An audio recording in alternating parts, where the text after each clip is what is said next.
जय हिंद बच्चों। आप सभी अच्छे होंगे बच्चों, पढ़ाई लिखाई अच्छी चल रही होगी बच्चों। तो आपका मॉडर्न कोचिंग अटका यूट्यूब चैनल में स्वागत है बच्चों। और जितने वीडियो अपलोड किए जा रहे हैं बच्चों, सारे वीडियो को आप प्रॉपर सारे पार्ट को आप देखिए बच्चों, और सारे पार्ट का आप नोट क्लियर कीजिए। नोट्स वगैरह बनाने के बाद फिर आपको ये चीजें फिर आगे के लिए आपको काफी एडवांटेज होगा बच्चों। तो अभी देखिए बच्चों, मेरा चल रहा है साइंस में फिजिक्स, और ये लाइट मेरा चैप्टर टॉपिक है लाइट। चूंकि ये चैप्टर थोड़ा सा लंबा चैप्टर है बच्चों, इसलिए इसका पार्ट भी थोड़ा सा ज्यादा जा रहा है। तो पार्ट 9 तक मेरा हो चुका है बच्चों। आज हम पार्ट 10 करने जा रहे हैं बच्चों। और पार्ट 9 में आपको बताया गया था बच्चों पेरिस्कोप के बारे में, कि आप पेरिस्कोप को कैसे बना सकते हैं बच्चों। और बड़ा एक इंटरेस्टिंग ऑप्टिकल डिवाइसेस है बच्चों। ऑप्टिकल डिवाइस है, आप उसको बनाइए। ये आपको टास्क भी दिया गया है और आप बना के देखिए बच्चों। साइंस में कुछ मॉडल पर आपको काम करते रहना है बच्चों। जो चीज आपको करवाया जाएगा वो आप करते जाइए बच्चों, तभी आप साइंस के फील्ड में अच्छी नॉलेज को हासिल कर पाएंगे।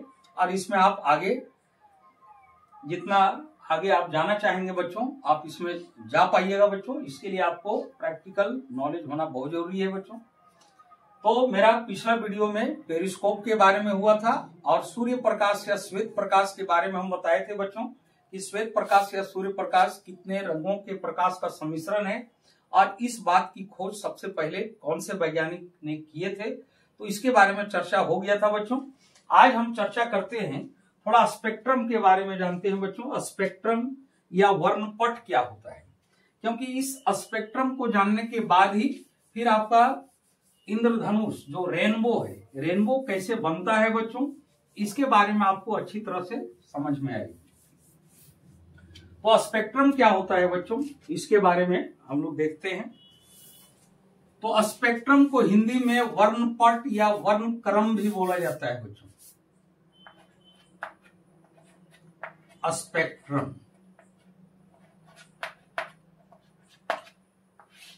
स्पेक्ट्रम को आप बच्चों हिंदी में वर्णपट भी कह सकते हैं बच्चों, वर्णपट। अब स्पेक्ट्रम क्या होता है बच्चों, तो आपको श्वेत प्रकाश या सूर्य प्रकाश का विक्षेपण बताया गया था कि सूर्य प्रकाश या श्वेत प्रकाश जो 7 विभिन्न रंगों के प्रकाश में विभक्त होता है बच्चों, तो कुछ इस तरह से होता है बच्चों। हम फिगर में भी आपको दिखाए थे। आपको एक प्रिज्म लेना है बच्चों, और प्रिज्म के एक फलक को आप दिखाएंगे समबाहु त्रिभुज के आकार में। तो इस तरह से हम इसका एक फलक समबाहु त्रिभुज के आकार में ले रहे हैं बच्चों। अब ये आपका प्रिज्म हो गया बच्चों। अब इस प्रिज्म में क्या करना है बच्चों, श्वेत प्रकाश या सूर्य प्रकाश की एक पतली किरण को प्रविष्ट कराना है, इसमें एंटर कराना है। तो इधर ये प्रिज्म हो गया, और इधर आपका हवा हो गया बच्चों। और हवा आपको पता है, हम बताए थे अपवर्तन में आपको ये चीज चर्चा किए थे कि हवा किस तरह का माध्यम है। तो हवा को विरल माध्यम बोला जाता है बच्चों। और ये आपका प्रिज्म हो गया। और प्रिज्म चूंकि कांच का बना होता है बच्चों, इसलिए इस प्रिज्म को आप सघन माध्यम कहेंगे बच्चों। ये कांच है, ये आपका सघन हो गया। और फिर इस प्रिज्म के बाहर फिर इधर एयर होगा बच्चों, हवा होगा, और हवा आपका विरल होगा। अब यहां क्या होता है बच्चों, जब सूर्य प्रकाश या श्वेत प्रकाश की एक पतली किरण को इसमें प्रविष्ट कराते हैं बच्चों, एक पतली किरण को प्रविष्ट कराना है। ये आपका सूर्य प्रकाश या सूर्य प्रकाश को ही श्वेत प्रकाश बोला जाता है बच्चों। तो सूर्य प्रकाश की एक पतली किरण को प्रविष्ट करा रहे हैं। और इस चीज को हम पिछला वीडियो में इस चीज को हम बताए थे बच्चों। अब यहां पर क्या है बच्चों कि प्रकाश की किरण को अगर कोई तरह का यहां अपवर्तन नहीं होता, तो प्रकाश की किरण का मार्ग ये होता बच्चों।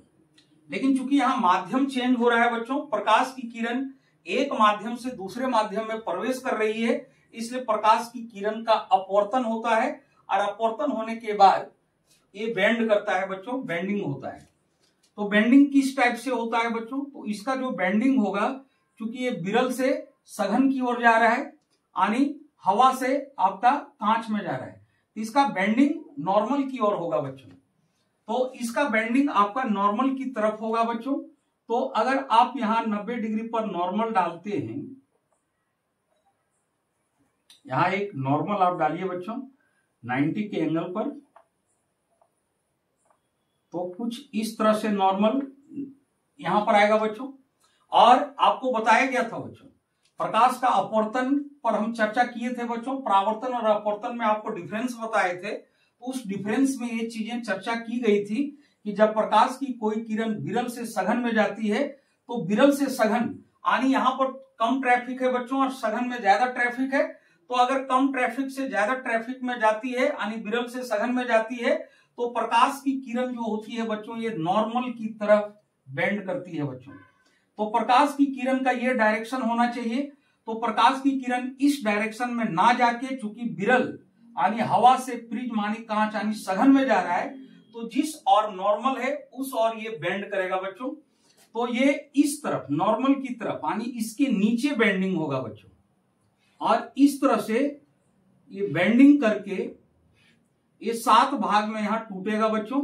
और 7 भाग में क्यों टूटेगा, इसका भी कारण हम पिछला वीडियो में बता चुके हैं बच्चों। 1 2 3 4 5 हो गया, 6 और एक और यहीं पर बीच में डाल देते हैं बच्चों, ये 7 हो गया। इस तरह से ये 7 भाग में यहां टूट जाता है। अब बगल में करना क्या है बच्चों, बगल में आप एक पर्दा रख दीजिए बच्चों, श्वेत रंग का एक पर्दा रख दीजिए। और जब प्रकाश की किरण फिर यहां से बाहर आएगी बच्चों, तो इसका बेंडिंग किस तरह से होगा बच्चों? तो अगर यहां पर सब जगह हम अगर नॉर्मल दिखावें बच्चों 90 का एंगल पर, तो अगर इस जगह हम नॉर्मल दिखाते हैं, इस जगह बच्चों 90 के एंगल पर अगर आप नॉर्मल दिखाते हैं, तो जब प्रकाश की किरण, आप याद कीजिए बच्चों, आपको परावर्तन में बताया गया था कि अपवर्तन में, कि जब प्रकाश की किरण एक माध्यम से दूसरे माध्यम में प्रवेश करेगी, तो एक माध्यम से दूसरे माध्यम में प्रवेश करती है तो उसका अपवर्तन होता है, अर्थात वो अपनी दिशा से कुछ मुड़ जाती है, यानी बेंड कर जाती है। तो यहां प्रकाश की किरण यहां जब विरल से सघन में आया, तो हम बताए थे बच्चों विरल से सघन आने पर जिधर नॉर्मल है उस और बेंड होगा बच्चों। और अगर सघन से विरल में प्रवेश करता है बच्चों, तो सघन से विरल में प्रवेश करता है तो यहां का बेंडिंग अभिलंब से दूर होगा बच्चों। तो यहां बेंडिंग चूंकि अंदर आके कर रहा है, इसलिए नॉर्मल अंदर का पकड़ना है, और यहां बेंडिंग बाहर जाके करेगा, इसलिए नॉर्मल बाहर का सिरा पकड़ना है, बाहर से ही हमको बेंडिंग करना है। तो यहां जो बेंडिंग होगा अभिलंब से दूर होगा, इसको कुछ ऐसे निकलना चाहिए था, तो ऐसे ना निकल के ये अभिलंब से दूर बेंड करेगा बच्चों। ये नॉर्मल हुआ, इससे दूर ये बेंड करेगा, और इस तरह से ये बेंडिंग करके बच्चों हमें पर्दे पर प्राप्त होगा। इस तरह से बेंडिंग करके ये पर्दे पर प्राप्त होगा बच्चों। तो यहां पर जो सबसे ऊपर जो आप देख रहे हैं बच्चों, तो ये कितने कलर में हो गए बच्चों? तो 7 कलर में। तो कौन कौन? VI, आपको कोड भी बताए थे बच्चों, VIB, GY, OR। इंग्लिश में याद रखने का तरीका विबग्योर है बच्चों, और हिंदी में बैयानी हप्पी नागा। अब लाल रंग के प्रकाश का तरंगदैर्घ्य अधिक होता है बच्चों, और अधिक होने की वजह से इसका चाल अधिक होता है। तो ये सबसे पहले सूर्य प्रकाश से ये बाहर निकलता है, उसके बाद ये, उसके बाद ये, उसके बाद ये, उसके बाद ये, और सबसे लास्ट में आपका वायलेट। और फिर यहां से जब ये बाहर आता है और पर्दे पर पड़ता है, तो इसकी चाल अधिक होने की वजह से तरंगदैर्घ्य अधिक होता है। तो ये सबसे पहले यहां पहुंचता है, उसके बाद ये, उसके बाद ये, उसके बाद ये, उसके बाद ये, उसके बाद ये, और सबसे अंत में ये पहुंचता है, क्योंकि इसकी चाल सबसे कम होती है। और इस तरह से यहां पर हमको 7 विभिन्न रंगों की एक रंगीन पट्टिका प्राप्त होगी बच्चों, क्योंकि यहाँ 7 विभिन्न रंगों का प्रकाश प्राप्त हो रहा है। तो 7 विभिन्न रंगों का प्रकाश प्राप्त होने के कारण इस यहाँ पर 7 विभिन्न रंगों की रंगीन पट्टिका प्राप्त होगी, और इसी को बोला जाता है बच्चों स्पेक्ट्रम बोला जाता है। इसी को स्पेक्ट्रम या वर्णपट बोलते हैं बच्चों। तो अब स्पेक्ट्रम को हम कैसे डिफाइन करेंगे बच्चों? तो स्पेक्ट्रम का डिफाइन ये होगा कि सूर्य प्रकाश या श्वेत प्रकाश के 7 विभिन्न रंगों की रंगीन पट्टिका को स्पेक्ट्रम बोलते हैं। तो क्या इसका डिफिनेशन हुआ बच्चों? सूर्य प्रकाश या श्वेत प्रकाश के 7 विभिन्न रंगों के रंगीन पट्टिका को स्पेक्ट्रम कहते हैं। यहाँ जो रंगीन पट्टिका तैयार होगी उसी चीज को स्पेक्ट्रम बोला जाता है बच्चों। तो ये स्पेक्ट्रम हो गया। और इस स्पेक्ट्रम को, ये तो आपका प्रिज्म के माध्यम से यह स्पेक्ट्रम आपका बना बच्चों। और एक जो स्पेक्ट्रम बनता है, इंद्रधनुष भी एक स्पेक्ट्रम है बच्चों। इंद्रधनुष रेनबो, इसके बारे में फिर आगे बताया जाएगा बच्चों। इंद्रधनुष रेनबो जो होता है एक प्राकृतिक स्पेक्ट्रम है बच्चों। ये नेचुरल स्पेक्ट्रम है, क्योंकि ये नेचुरल में बनता है बच्चों और जल की बूंदों में बनता है। कैसे बनता है इसका रीजन सारा चीज बताया जाएगा बच्चों, इसका नेक्स्ट पार्ट में बताया जाएगा। तो इंद्रधनुष एक प्राकृतिक स्पेक्ट्रम है बच्चों। और इस स्पेक्ट्रम में सूर्य प्रकाश के 7 विभिन्न रंगों की पट्टिका हमको दिखाई देती है बच्चों। और इसी 7 विभिन्न रंगों की जो पट्टिका है, जो प्राकृतिक स्पेक्ट्रम है, ये आपका इंद्रधनुष है बच्चों। तो स्पेक्ट्रम ये चीज हुआ बच्चों। अब आप लोग को समझ में आ गया होगा कि स्पेक्ट्रम क्या है। तो सूर्य प्रकाश या श्वेत प्रकाश के 7 विभिन्न रंगों की रंगीन पट्टिका को स्पेक्ट्रम बोलते हैं बच्चों। और ये चीज आपको प्रकाश, श्वेत प्रकाश या सूर्य प्रकाश के विक्षेपण में भी इस बात की चर्चा की गई थी। तो विक्षेपण क्या होता है बच्चों? तो सूर्य प्रकाश या श्वेत प्रकाश के 7 विभिन्न रंगों के प्रकाश में विभक्त होने की घटना विक्षेपण होती है। और ये 7 विभिन्न रंगों का प्रकाश पर्दे के जिस भाग में प्राप्त होगा, जहां पर ये प्राप्त होगा, वो भाग आपका रंगीन हो जाएगा। और इसी रंगीन भाग को हम लोग स्पेक्ट्रम बोलते हैं बच्चों। तो स्पेक्ट्रम आप लोग को समझ में आ गया होगा बच्चों। तो इसमें कुछ बातें आप ध्यान में रखोगे बच्चों। तो सबसे पहले क्या ध्यान में रखना है बच्चों? तो यहां पर देखिए बच्चों, किस रंग का प्रकाश सबसे ऊपर है? तो सबसे ऊपर आपका रेड यानी लाल रंग का प्रकाश सबसे ऊपर है बच्चों। तो आपको ध्यान में क्या रखना है? कुछ नोट्स, कुछ पॉइंट्स आपको बनाना है और ध्यान में रखना है बच्चों। तो नोट फर्स्ट में ध्यान में ये रखना है, तो यहां पर जो सबसे ऊपर जो रंग का प्रकाश है उसका तरंगदैर्घ्य सबसे अधिक होगा बच्चों। तो सबसे ऊपर मेरा लाल रंग का प्रकाश है, तो इसलिए लाल रंग के प्रकाश का तरंगदैर्घ्य सबसे अधिक होता है बच्चों। तो यहां पर हम लिखेंगे नोट में कि लाल रंग के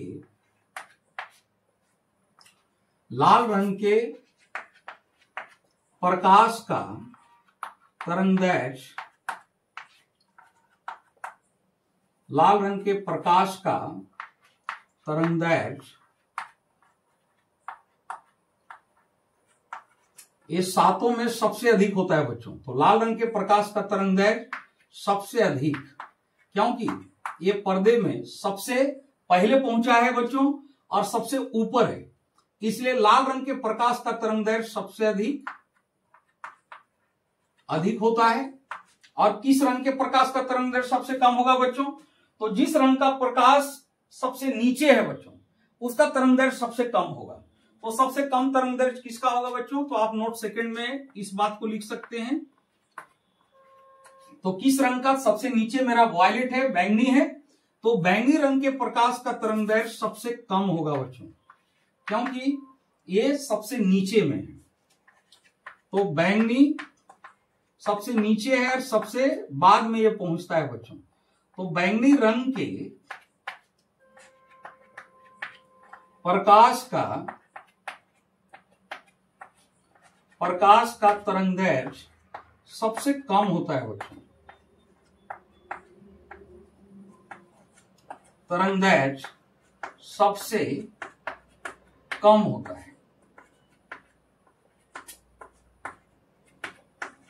सबसे कम होता है।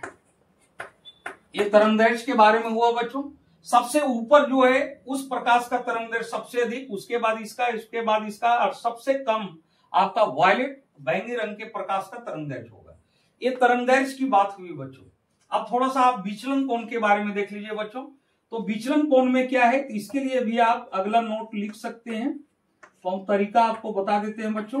तो नोट थर्ड, आप यहां पर देखिए बच्चों, यहां पर उल्टा होता है, तरंगदैर्घ्य का अपोजिट होता है। लाल रंग का प्रकाश सबसे ऊपर है इसलिए इसका तरंगदैर्घ्य सबसे अधिक, और सबसे नीचे मेरा वायलेट है इसलिए इसका तरंगदैर्घ्य सबसे कम। लेकिन विचलन कोण में उल्टा होता है बच्चों, जो सबसे नीचे है उसका विचलन कोण सबसे अधिक होगा, और जो सबसे ऊपर है उसका विचलन कोण सबसे कम होता है बच्चों। और हम पिछला वीडियो में आपको बताए थे बच्चों कि प्रिज्म के आधार की ओर सबसे अधिक जो प्रकाश सबसे अधिक मुड़ता है, प्रिज्म के आधार की ओर सबसे अधिक मुड़ता है, उसका विचलन कोण सबसे अधिक होता है। तो आप देखिए बच्चों, प्रिज्म के आधार की ओर ये वायलेट सबसे ज्यादा बेंड हुआ है, तो ये सबसे ज्यादा प्रिज्म के आधार की ओर बेंड हुआ है, इसलिए इसका विचलन कोण सबसे ज्यादा होगा। तो तरंगदैर्घ्य का अपोजिट है बच्चों, लाल रंग के प्रकाश का तरंगदैर्घ्य सबसे अधिक क्योंकि ये सबसे ऊपर है, और बैंगनी रंग के प्रकाश का तरंगदैर्घ्य सबसे कम क्योंकि ये सबसे नीचे है। लेकिन विचलन कोण में उल्टा होगा, सबसे नीचे जो होगा उसका विचलन कोण सबसे ज्यादा होगा बच्चों। तो आपका बैंगनी रंग के प्रकाश का विचलन कोण सबसे अधिक होता है, और लाल रंग के प्रकाश का विचलन कोण सबसे कम होता है। यानी तरंगदैर्घ्य जो है बच्चों, अगर आप ऊपर से नीचे आओगे तो तरंगदैर्घ्य आपका घटेगा, और अगर आप विचलन कोण में ऊपर से नीचे जाते हैं तब आपका विचलन कोण घटेगा बच्चों। तो ये चीजें आपको समझ में आ गई होगी बच्चों। स्पेक्ट्रम के बारे में आप समझिए, ये सब कुछ पॉइंट्स है बच्चों, ये पॉइंट्स आप ध्यान में रखेंगे बच्चों, ये आपको जरूरत पड़ेगा। तो विचलन कोण का पॉइंट्स आप खुद बनाओगे बच्चों। सबसे नीचे जो है उसका विचलन कोण सबसे अधिक, और सबसे ऊपर है उसका विचलन कोण सबसे कम होता है बच्चों। अब इसके बाद अब हम लोग को कुछ चीजें और देखते हैं बच्चों।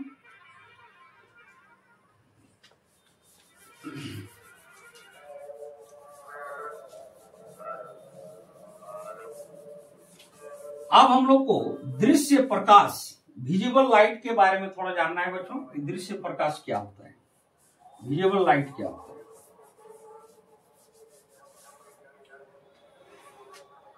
तो देखिए बच्चों, दृश्य प्रकाश किसे कहा जाता है। तो प्रकाश को आप दो भाग में डिवाइड कर सकते हैं बच्चों।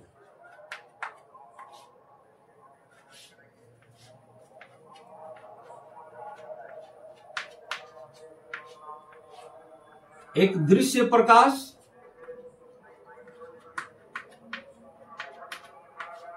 और एक होता है बच्चों अदृश्य प्रकाश।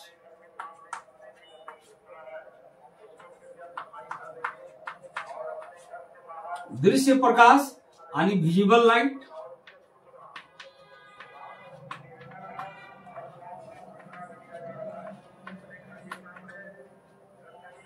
इसको विजिबल लाइट बोलेंगे बच्चों, और इसको इनविजिबल लाइट।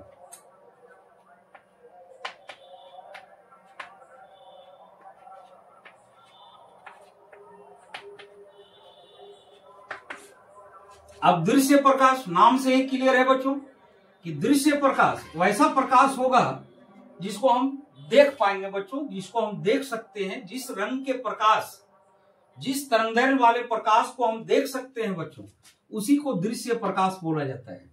तो दृश्य प्रकाश का डिफिनेशन हुआ कि जिस तरंगदैर्घ्य वाले प्रकाश को हम देख सकते हैं, जिस तरंगदैर्घ्य वाला प्रकाश दृश्यता की अनुभूति उत्पन्न कराएगा, तो आपका दृश्य प्रकाश कहलाएगा बच्चों।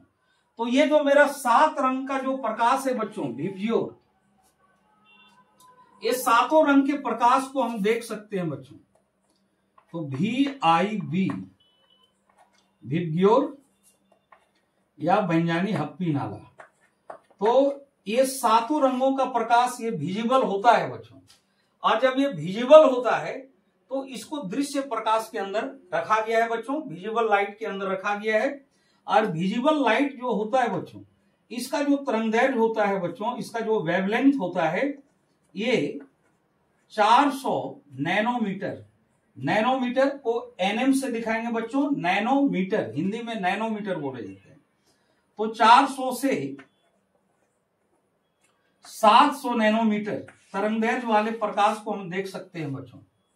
तो 400 नैनोमीटर से 700 नैनोमीटर तरंगदैर्घ्य वाले जो प्रकाश होते हैं, ये दृश्यता की अनुभूति उत्पन्न कराते हैं, और ये दृश्यता की अनुभूति उत्पन्न कराते हैं, इसलिए दृश्य प्रकाश के अंदर आते हैं बच्चों।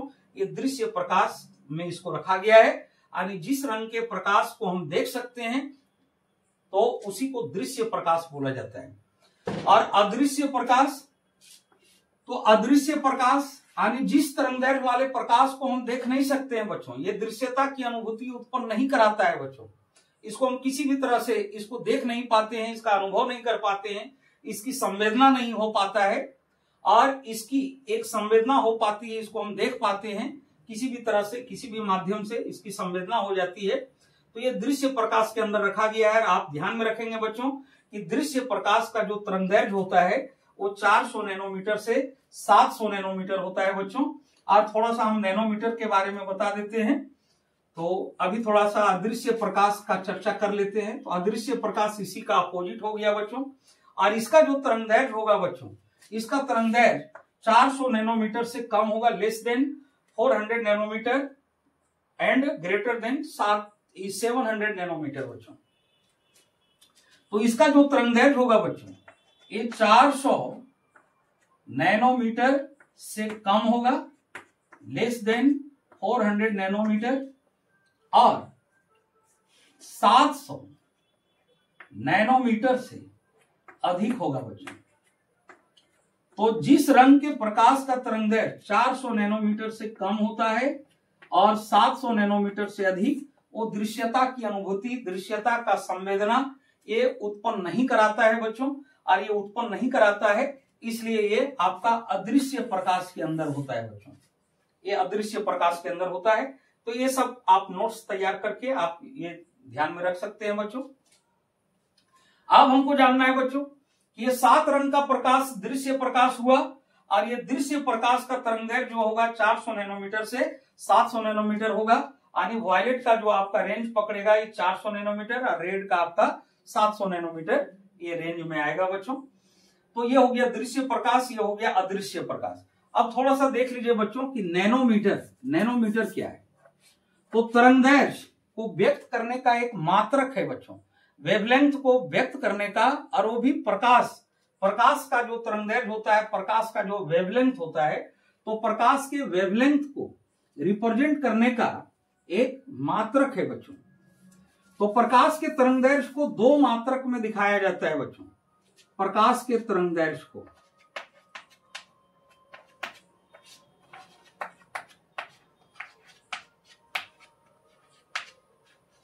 प्रकाश का जो तरंगदैर्घ्य होता है, वेवलेंथ ऑफ लाइट, तो प्रकाश के तरंगदैर्घ्य को मुख्य रूप से 2 मात्रक में दिखाया जाता है बच्चों। एक मात्रक होता है नैनोमीटर,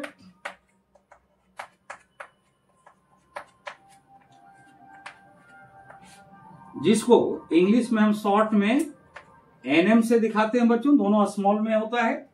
और एक होता है बच्चों एंगस्ट्रम,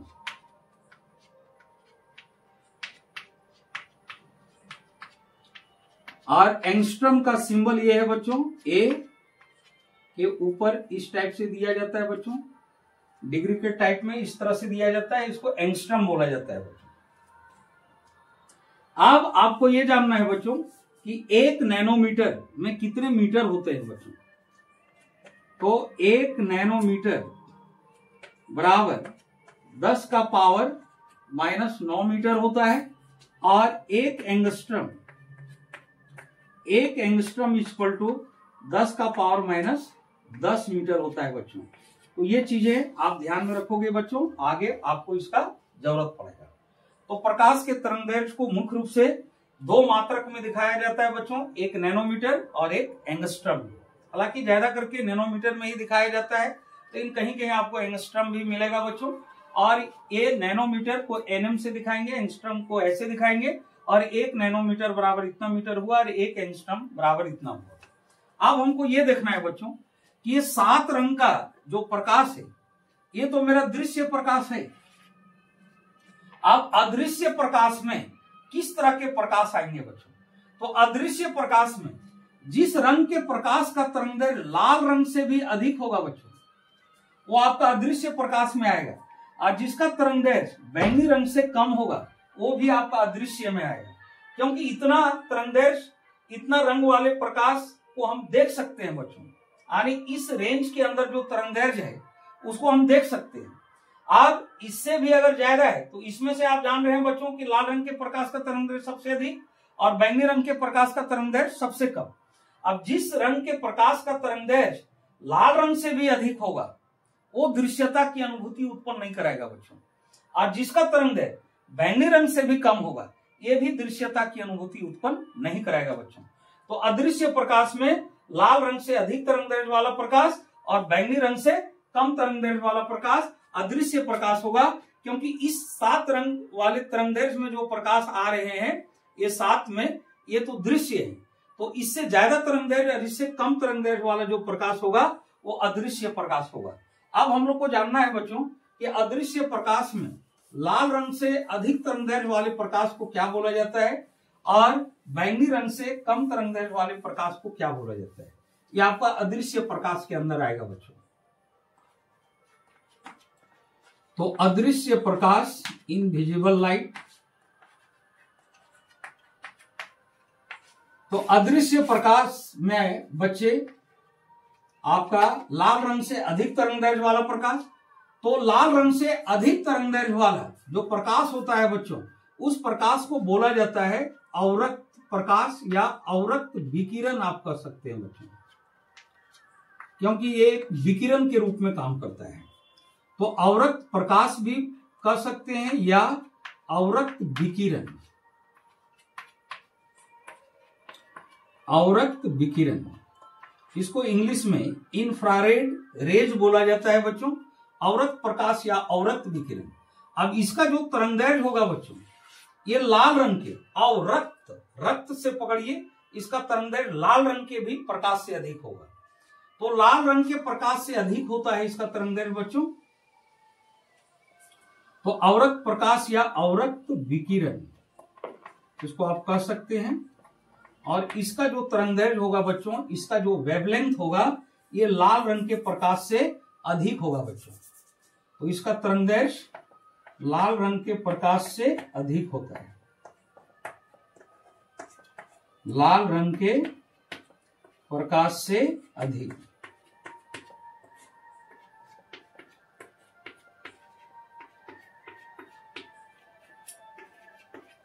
लाल रंग के प्रकाश से अधिक होता है इसका तरंगदैर्घ्य, तो यह अवरक्त प्रकाश कहलाता है बच्चों।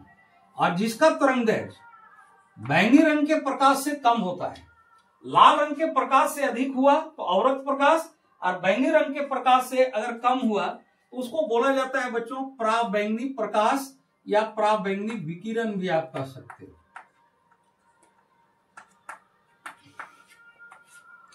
पराबैंगनी, पराबैंगनी विकिरण या पराबैंगनी प्रकाश भी आप कह सकते हैं, पराबैंगनी प्रकाश। अब पराबैंगनी प्रकाश इसका तरंगदैर्घ्य बैंगनी से भी कम होता है, इसलिए इसका नाम पड़ा पराबैंगनी। और अवरक्त, रक्त मतलब लाल होता है, रेड, और रक्त यानी रक्त का जो कलर होता है बच्चों वो रेड होता है, और रेड होता है तो रेड से आप पकड़ लीजिए कि अवरक्त प्रकाश का जो तरंगदैर्घ्य होगा वो लाल रंग से भी अधिक होगा, क्योंकि रक्त का रंग आपका लाल है तो लाल से अधिक। और पराबैंगनी मतलब इसका तरंगदैर्घ्य आपका बैंगनी रंग के प्रकाश से भी कम होगा। तो इसका जो तरंगदैर्घ्य होगा बच्चों पराबैंगनी का, ये बैंगनी रंग के प्रकाश से कम होगा।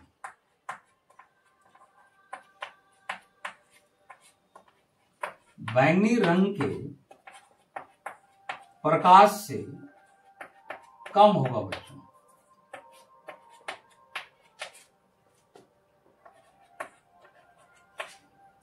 बैंगनी रंग के प्रकाश से कम होता है। और किसका बात कर रहे हैं बच्चों? तरंगदैर्घ्य का बात कर रहे हैं, वेवलेंथ का, तरंगदैर्घ्य का। अब देखिए बच्चों अवरक्त प्रकाश कहां पाया जाता है, इसकी उपस्थिति कहां है? तो अवरक्त प्रकाश जो है बच्चों ये सूर्य प्रकाश में 7 रंगों का प्रकाश आप देख रहे हैं बच्चों। इसके अलावे सूर्य प्रकाश में ये अवरक्त प्रकाश भी पाए जाते हैं। और इसी अवरक्त प्रकाश के कारण बच्चों सूर्य प्रकाश में जो गर्मी है, सूर्य प्रकाश में जो ऊष्मा है, ये ऊष्मा अवरक्त प्रकाश के कारण ही है बच्चों।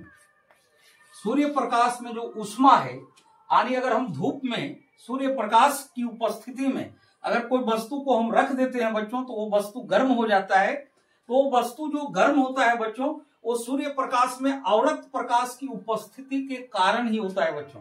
अगर सवाल पूछा जाए कि धूप में अगर किसी वस्तु को हम रखते हैं तो वस्तु गर्म हो जाती है, तो ये गर्म होने के पीछे क्या कारण है? तो गर्म होने के पीछे ये रीजन है बच्चों कि सूर्य प्रकाश में अवरक्त प्रकाश की उपस्थिति है, और इसी उपस्थिति के कारण सूर्य प्रकाश में ऊष्मा का कारण है बच्चों। और सूर्य प्रकाश या धूप में अगर हम किसी चीज को रख देते हैं, किसी वस्तु को रख देते हैं, तो गर्म हो जाता है बच्चों।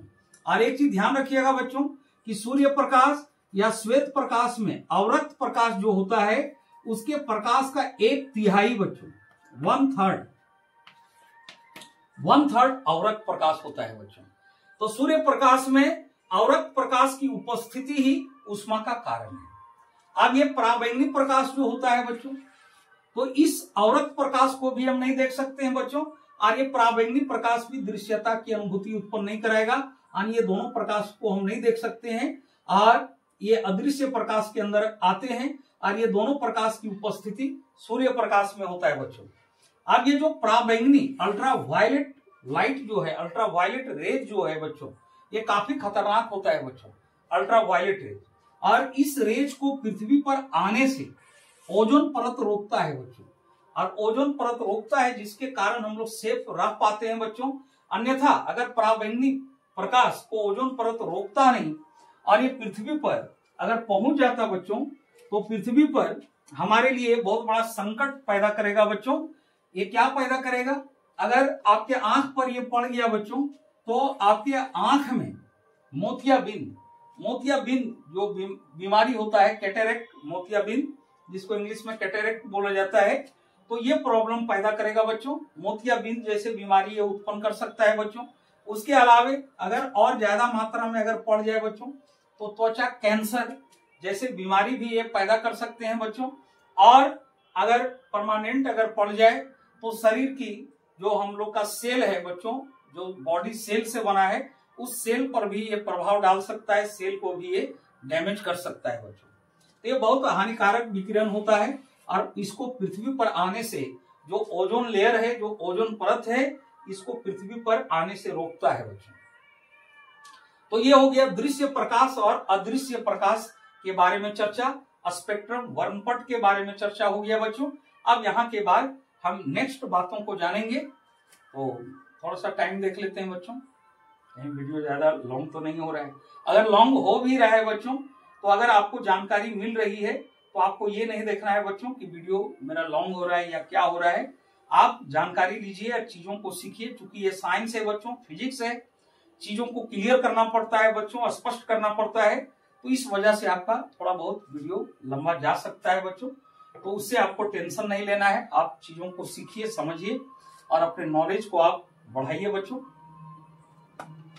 तो अब का इसके बाद का जो मेरा टॉपिक होगा बच्चों, अब इसके बाद का मेरा ये होगा कि जब न्यूटन वैज्ञानिक इस चीज का पता लगाए कि सूर्य प्रकाश या श्वेत प्रकाश 7 विभिन्न रंगों के प्रकाश का सम्मिश्रण है, तो इस बात को बहुत कोई मानने को तैयार नहीं थे बच्चों कि सूर्य प्रकाश या श्वेत प्रकाश 7 विभिन्न रंगों के प्रकाश का सम्मिश्रण है, तो वो हमें रंगीन क्यों नहीं दिखाई देता है, वो रंगीन क्यों नहीं दिखाई देता है, हमको श्वेत क्यों लगता है। तो इसके लिए, इस बात को साबित करने के लिए न्यूटन साहब एक डिस्क बनाए बच्चों, और वो डिस्क को क्या किए, धातु का एक डिस्क था बच्चों, और उस डिस्क को 7 खंडों में बांट दिए। और 7 खंडों में बांटने के बाद सूर्य प्रकाश में जो 7 रंगों का जो प्रकाश था, मैंगानी हप्पी नाला यानी विब्जियो, जो 7 रंगों का प्रकाश था, वो 7 रंगों से उस डिस्क को रंग दिए बच्चों, कुछ इस टाइप से बच्चों। तो धातु का एक डिस्क लिए बच्चों, इस तरह का डिस्क लेने के बाद इसको 7 खंडों में वो बांट दिए। तो इसको हम 7 खंड में दिखा रहे हैं बच्चों।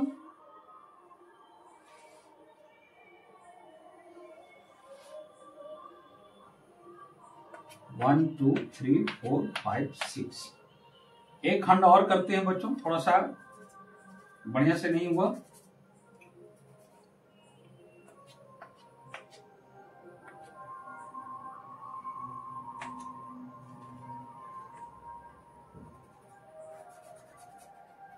इसको 7 खंड में बांटा गया बच्चों। रुकिए, इसको इस टाइप से करते हैं। 1 सेकंड बच्चों।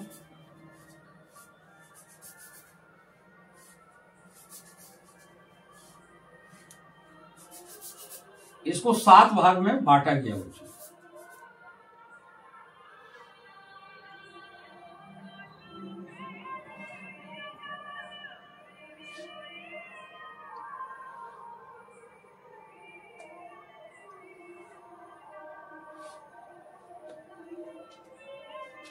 एक, 2, 3, 4, 5, 6। एक खंड और करना है बच्चों।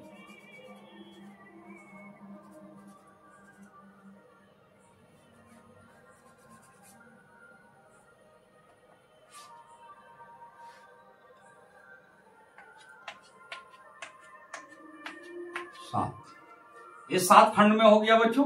थोड़ा इक्वली नहीं हुआ बच्चों, इक्वली आप कर सकते हैं, अभी हम सिर्फ दिखा दे रहे हैं बच्चों। इस तरह से एक धातु का डिस्क लिए और डिस्क लेने के बाद इसको 7 खंड में बांट दिए, और 7 खंड में बांटने के बाद जो सूर्य प्रकाश में 7 रंगों का प्रकाश दिखा था, वो 7 खंड को 7 रंग से वो रंग दिए बच्चों। तो मान लीजिए VIBGYOR,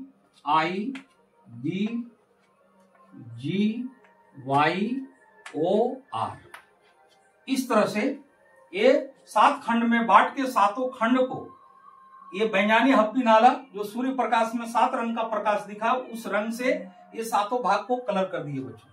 और 7 भाग को कलर करने के बाद इसको क्या किए बच्चों, एक मोटर से सेट किए बच्चों, और मोटर से सेट करने के बाद इसको घुमा दिए बच्चों। जब मोटर से सेट करके घुमाया गया और लोगों को पहले वो न्यूटन साहब दिखाए, ये डिस्क को 7 रंगों से रंग दिया, डिस्क को दिखाया और पूछे कि ये डिस्क कैसा लग रहा है। तो सबों ने बताया कि ये डिस्क रंगीन लग रहा है, क्योंकि 7 रंग था तो 7 रंग से वो रंगीन दिख रहा था।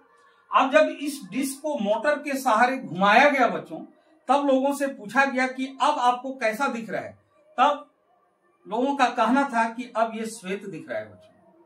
तब इस बात को न्यूटन साहब स्पष्ट किए उन लोग के सामने कि चूंकि ये 7 खंड 7 रंगों से था, और जब इसको मूव नहीं किया गया था, घुमाया नहीं गया था, तो 7 खंड हमको अलग अलग दिखा। तो अलग अलग दिखने की वजह से रंगीन लगा। लेकिन जब इसको मोटर की सहायता से डिस्क को घुमाया गया, तो डिस्क को घुमाने के बाद 7 रंग एक साथ नेत्र पर पड़ा, और जब 7 रंग एक साथ नेत्र पर पड़ा, इसलिए ये श्वेत मालूम पड़ा। और यही कारण है कि सूर्य प्रकाश में 7 रंगों के प्रकाश एक साथ मिले हुए हैं और एक साथ वो हमारे नेत्रों पर पड़ते हैं, जिस वजह से वो हमें श्वेत दिखाई देता है। तो फिर ये बात करना पड़ा, तब लोग इस चीज को मानने के लिए तैयार हुए बच्चों।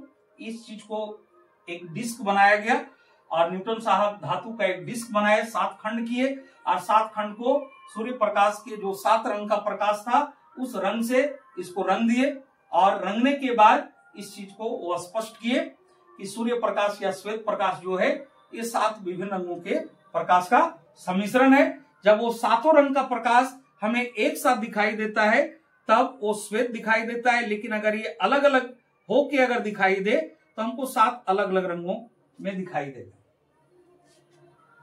तो ये चीज किया गया बच्चों। उसके बाद हमको ये जानना है बच्चों, जब प्रिज्म के माध्यम से, प्रिज्म में जब करके दिखाए न्यूटन साहब, प्रिज्म में सूर्य प्रकाश की एक पतली किरण को प्रविष्ट कराए, तो प्रविष्ट कराने के बाद वो 7 विभिन्न रंगों के प्रकाश में विभक्त हुआ और 7 अलग अलग रंग का प्रकाश दिखाई दिया। तो लोगों का ये कहना था बच्चों कि आपका प्रिज्म ही जादुई है, प्रिज्म आपका मैजिक वाला प्रिज्म है, प्रिज्म आपका जादुई प्रिज्म है, और ये जादुई प्रिज्म ही कलर बना रहा है। अब जादुई प्रिज्म ही कलर बना रहा है, तो फिर एक नया चैलेंज न्यूटन साहब के पास आया। लोगों का कहना था कि प्रिज्म ही कलर बना रहा है, सूर्य प्रकाश में 7 रंगों के प्रकाश का सम्मिश्रण नहीं है। आपका प्रिज्म ही कोई जादू वाला प्रिज्म आप लाए हैं, और वही जादू वाला प्रिज्म सूर्य प्रकाश या श्वेत प्रकाश को 7 अलग अलग रंगों के प्रकाश में दिखाई दे रहा है। तो आप मेरा नेक्स्ट वीडियो में यही बात हम क्लियर करेंगे बच्चों कि इस समस्या, इस चैलेंज का समाधान फिर न्यूटन साहब कैसे किए, इस बात को कैसे क्लियर किए। अब इस चीज को हम बच्चों नेक्स्ट वीडियो में देखेंगे, जो काफी इंटरेस्टिंग है बच्चों। तो मेरा नेक्स्ट वीडियो में ये बात होगी कि प्रिज्म जो था वो जादुई नहीं था, प्रिज्म कलर पैदा नहीं कर रहा था, बल्कि सूर्य प्रकाश में ऑलरेडी पहले से ही 7 रंगों के प्रकाश का सम्मिश्रण था। इस बात को न्यूटन साहब कैसे क्लियर किए, इसको हम नेक्स्ट पार्ट में देखेंगे बच्चों। और उसके अलावा फिर हम ये चीज देखेंगे बच्चों कि जब सूर्य प्रकाश या श्वेत प्रकाश को प्रिज्म में प्रविष्ट कराया जाता है तो 7 विभिन्न रंगों के प्रकाश में विभक्त हो जाता है। क्या ये 7 अलग अलग रंगों के प्रकाश को फिर एक साथ मिलाया जाए तो फिर से श्वेत प्रकाश बनेगा या नहीं, तो इस चीज को फिर हम नेक्स्ट पार्ट में देखेंगे बच्चों, जो काफी इंटरेस्टिंग है बच्चों। तो आप चैनल पर बने रहिए बच्चों और ये सब चीजों को आप देखिए और बेहतर से बेहतर आप नॉलेज लेने का प्रयास कीजिए बच्चों। और मेरा ये प्रयास रहेगा कि हम आपको अधिक से अधिक और अच्छा से अच्छा नॉलेज दें और अच्छा मटेरियल आपको प्रोवाइड करें बच्चों, जो अभी आपको काम दे ही, और इसके अलावे आपको हायर क्लासेस में या आप मान लीजिए साइंटिस्ट फील्ड में आप अगर जाना चाहते हैं तो वहां पर आप कैसे पहुंच सकते हैं बच्चों। उसके बाद इंजीनियरिंग फील्ड में कैसे जा सकते हैं, पहुंच सकते हैं, ये सब चीजों के बारे में भी हम आपको बताएंगे बच्चों। और अभी से अगर आप साइंस में इस तरह का इंटरेस्ट और रुचि पैदा करके अभी से अगर आप चलते हैं बच्चों, थ्योरेटिकल के साथ साथ आप प्रैक्टिकल पर भी आप ध्यान देते हैं बच्चों, उसके बाद साइंटिस्ट लोगों के पास किस किस तरह का चैलेंज आता है बच्चों, उस चैलेंज का समाधान वो किस तरह से करते हैं। अब ये सब चीजों को देखने के बाद, ये सब एक्टिविटी आप देखेंगे बच्चों, तो आपका दिमाग बढ़ेगा बच्चों, और दिमाग बढ़ने के बाद आप साइंस के क्षेत्र में काफी डेवलप कर सकते हैं बच्चों। तो आज वीडियो मेरा यहीं तक बच्चों, जय हिंद।